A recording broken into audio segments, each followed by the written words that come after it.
Apa yang sebenarnya terjadi di Kuba? Karena kita mendengar tentang salah satu krisis kemanusiaan terbesar yang pernah ada. Kita melihat seluruh blokade dan sanksi Trump terhadap mereka, serta pembahasan tentang sebuah kesepakatan. Tapi yang belum kita pahami adalah apa yang sebenarnya terjadi. Sekarang, jurnalis Nick Shirley, orang yang mengungkap ancaman Somalia, atau salah satu orang yang membongkar seluruh ancaman Somalia di Minnesota, dan penipuannya, telah memutuskan bahwa dia ingin mengkritisi sosialisme dan mendiskusikan apa yang terjadi di bawah komunisme. Karena entah kenapa, anak-anak muda Amerika berpikir bahwa ini adalah solusi paling jenius untuk segalanya. Mereka terus-menerus diberitahu untuk membenci pemerintah karena pemerintah itu sangat berbahaya. Tapi ketika menyangkut segala hal dalam hidupmu, kenapa tidak mempercayai mereka? Dan jelas, ini benar-benar sangat bodoh bagi siapapun yang punya pemahaman tentang sejarah. Lihat saja sejarah apa yang telah dilakukan komunisme, berapa banyak orang yang telah dibunuh, dan itu sudah sangat jelas.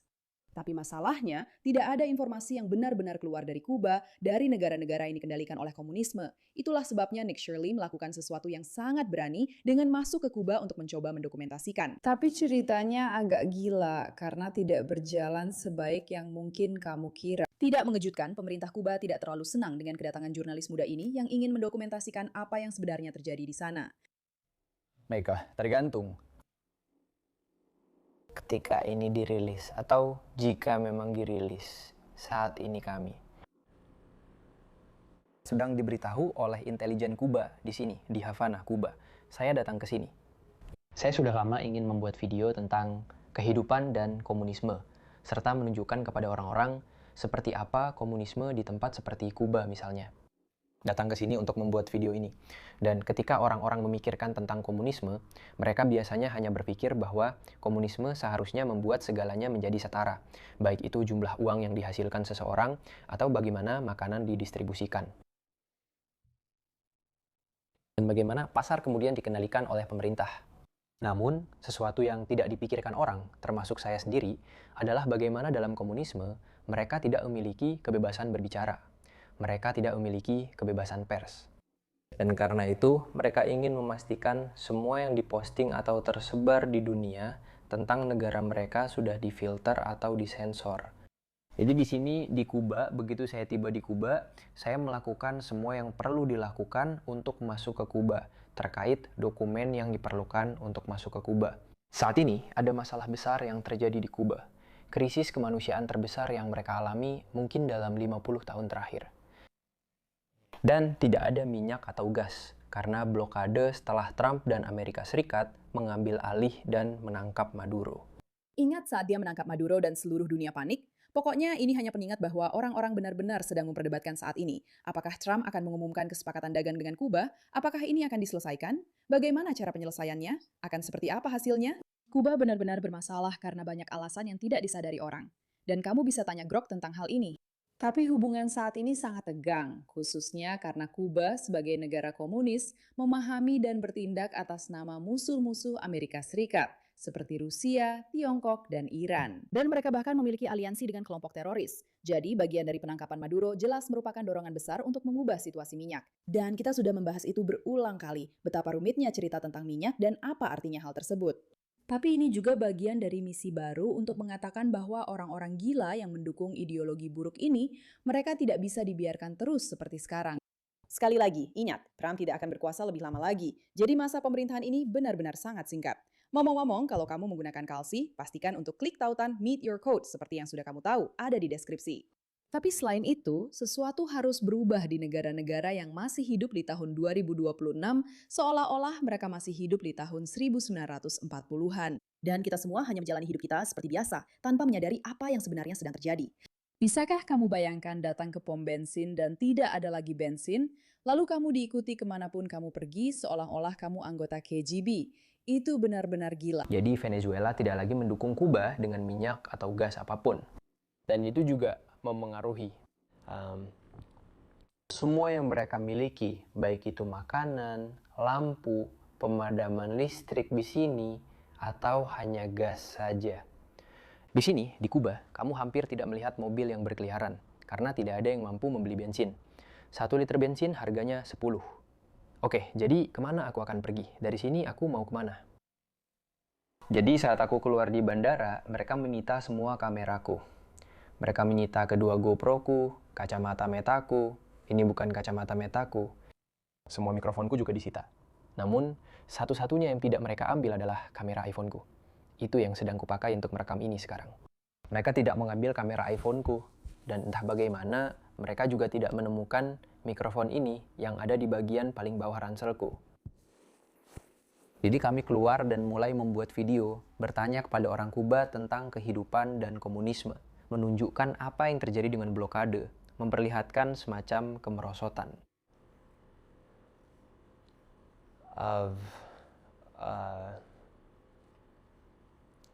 Cuba.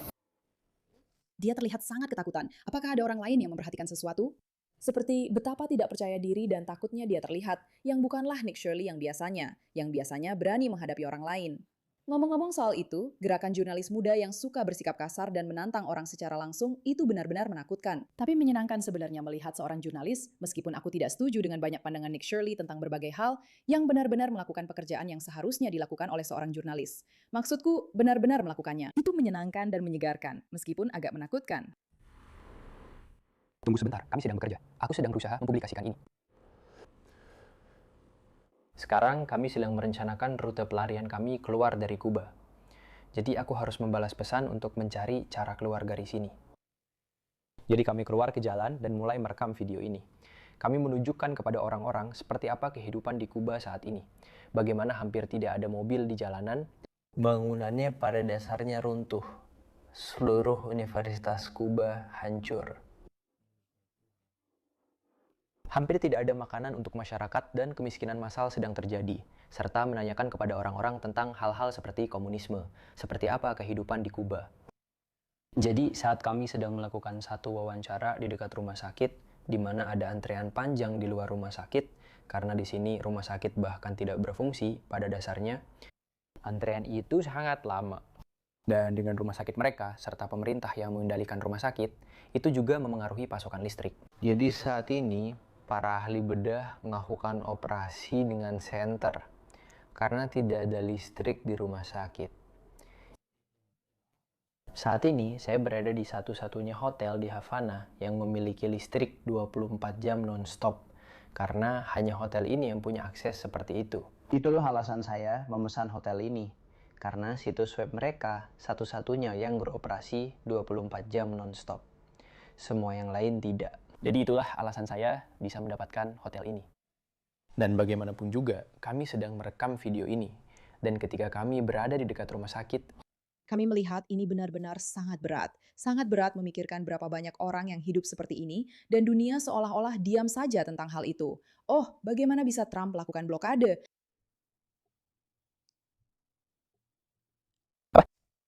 polisi yang menyamar mendekati kami dan para petugas keamanan yang bersama saya. Mereka mendeteksinya dan tiba-tiba ada satu lagi. Jadi kami naik taksi lain, kami meninggalkan tempat itu dan kami pikir kami sudah aman. Mereka tidak memberitahu kami dan kami pergi. Tapi sejak kami meninggalkan bandara, kami sudah diikuti atau kabar sudah tersebar bahwa ada seorang jurnalis di dalam Kuba. Hanya ada 2 penerbangan yang masuk ke sini setiap hari. Jadi tidak sulit untuk mengetahui siapa jurnalisnya. Dan itulah yang tertulis di visa turis saya. Itu yang tertulis di visa saya. Tertulis untuk kegiatan jurnalistik. Jadi kamu bisa datang ke sini. Ada 12 kategori yang memungkinkan kamu masuk. Dan kegiatan jurnalistik adalah salah satunya. Jadi itulah alasan saya datang ke sini. Dan saat ini sekarang jam 9.30 dan ada intelijen Kuba di lobi hotel sekarang. Mereka berusaha pada dasarnya untuk menangkap kami dan mungkin memenjarakan kami atau membuat kami tidak bisa meninggalkan Kuba. Jadi sekarang kami sedang membuat rencana untuk melarikan diri dari Kuba. Penerbangan kami semula dijadwalkan berangkat pada hari Sabtu. Sekarang hari Kamis. Jadi kami akan pergi besok pagi jika kami bisa sampai ke bandara. Kami sekarang berada sekitar 1,5 mil dari kedutaan Amerika Serikat, yang mungkin bisa menjadi jalan keluar dari situasi ini dengan pergi ke kedutaan. Namun itu tidak berarti orang Kuba tidak akan mencegat kami sebelum kami sampai ke kedutaan.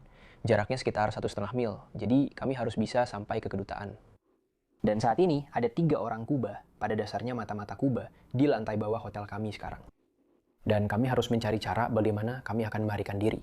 Kami sedang mencoba menghubungi kedutaan sekarang dan melihat apakah kami bisa menginap di sana semalam, lalu membeli tiket pesawat kami secara mendadak agar tidak menimbulkan kecurigaan bagi pemerintah Kuba sebelum kami tiba di bandara. Ini bukan lelucon. Ketika kita berbicara tentang komunisme dan kita membicarakan dampak komunisme, sesuatu yang sering tidak kita perhatikan adalah kebebasan berbicara atau kebebasan pers. Untuk sekedar bisa menyampaikan pendapatmu di depan umum dan kemudian dipublikasikan oleh seorang jurnalis.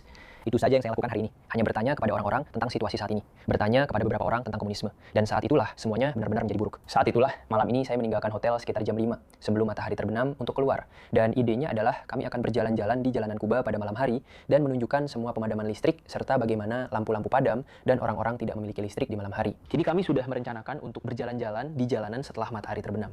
Dan saya benar-benar Saya benar-benar tidak bisa berkata-kata karena ini sangat luar biasa menarik. Dan wow, sungguh pahlawan karena melakukan ini. Saya melakukan beberapa wawancara sebelum matahari terbenam, dan saya bertanya kepada seorang pria tentang komunisme. Dan saat itulah kami menyadari bahwa intelijen Kuba ada di hotel. Karena begitu kami keluar, saya mewawancarai pria ini yang didatangi seorang wanita saat saya mulai berbicara tentang komunisme, dan dia mulai merekam dari belakang. Dan kami menegurnya dan berkata, "Hei, apa yang kamu lakukan?" Dan dia bilang, "Oh, saya tidak mengambil foto." Dia bilang dia sedang menelpon, tapi ponselnya terbuka di kamera. Jadi salah satu petugas keamanan saya tetap bersama saya. Yang lainnya mengikuti wanita itu dari belakang. Dan dia melacaknya, dan akhirnya wanita itu juga menyadari keberadaannya. Dan dia pergi ke seorang Kube, seorang mata-mata intelijen Kube lainnya. Lalu mereka datang ke lobi hotel. Dan sebelum itu, saat kami makan siang hari ini, setelah kami melewati bea cukai di bandara, setelah mereka menyita semua barang-barang saya, GoPro saya, kacamata meta saya, dan semua mikrofon saya. Seorang pria lain ada di hotel dan dia sendirian. Lalu malam ini, dia bersama dua mata-mata Kuba di lobi. Jadi sekarang kami sedang mencoba merencanakan rute pelarian kami. Kami punya beberapa pilihan. Yang utama adalah pergi dari sini, lalu berpindah-pindah taksi untuk mengelabui mereka. Teman-teman, Bisa kalian bayangkan, dia sedang merekam ini sekarang. Jadi misalnya dia benar-benar tertangkap. Hal pertama yang akan mereka ambil adalah ponselnya, dan rekaman ini akan ada di ponsel itu. Seperti ini bisa menjerat dia. Video ini meskipun tidak terlalu gila, video ini bisa membuat dia dipenjara seumur hidup. Wow, itu sangat berani. naik taksi lain untuk memastikan kita tidak diikuti oleh mereka, lalu menuju ke kedutaan. Dan dari kedutaan, naik penerbangan sekitar jam 7 pagi. Sampai di bandara jam 8 pagi. Naik penerbangan kita jam 8.30 dan kemudian keluar dari Kuba. Pilihan lainnya adalah kita tetap di hotel dan berharap mereka tidak datang menangkap kita di tengah malam. Satu-satunya masalah adalah besok tanggal 1 Mei, dan itu pada dasarnya seperti hari kemerdekaan mereka di sini. Kita sedang berada di luar hotel tempat kita menginap sekarang. Mereka akan mengadakan pawai besar untuk komunisme dan untuk presiden saat ini. Dan itu pada dasarnya seperti parade hari kemerdekaan mereka, yang akan berlangsung tepat di luar hotel kita. Saya sama sekali tidak tahu itu akan terjadi sebelumnya, sampai kami tiba di hotel. Dan mereka bilang, itu terjadi setiap tahun. Itu adalah pawai terbesar mereka setiap tahun, dan memang untuk komunisme. Kamu tidak bisa berbicara menentang komunisme ketika kamu tinggal di negara komunis. Terakhir kali itu terjadi pada tahun 2021 di sini, di Kuba. Banyak orang yang ditangkap, dan itu tidak baik. Dan kejadian lainnya saya rasa terjadi sekitar tahun 1960-an. Jadi komunisme tidak mengizinkan kebenaran untuk diungkapkan. Sebenarnya, komunisme justru menyensor apa yang bisa dilakukan orang. Dan saat ini mereka benar-benar mencoba menculik dan menahan saya, serta dua pengawal saya yang sedang bersama saya sekarang, agar tidak bisa keluar dari Kuba. Dan kami sedang berusaha melakukan segala cara agar bisa melakukan sesuatu dengan rekaman ini. Jadi, jika video ini berhasil keluar ke dunia, berarti saya sudah diculik atau saya selamat. Jika ini setelah bulan Maret, jika ini setelah tanggal 1 Mei, berarti saya tidak diculik. Tapi jika videonya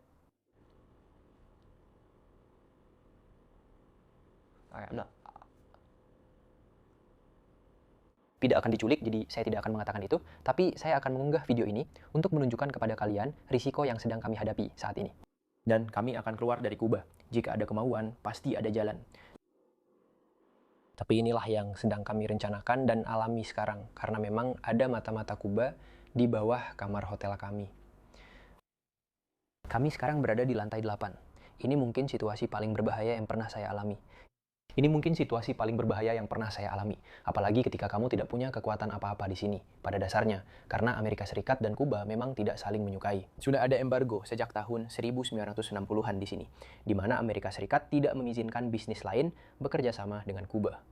Dan sekarang, bahkan Trump mengatakan bahwa dia mungkin akan senang bisa mengambil alih Kuba. Dan Marco Rubio jelas, dia bahkan secara terbuka mengatakan bahwa dia tidak berpikir perubahan rezim akan buruk, yang memang tidak akan buruk. Lihat apa yang sedang terjadi sekarang, karena komunisme. Mereka secara harfiah memiliki mata-mata di bawah sekarang, yang mencoba menangkap kami sebelum kami sempat mempublikasikan video-video ini.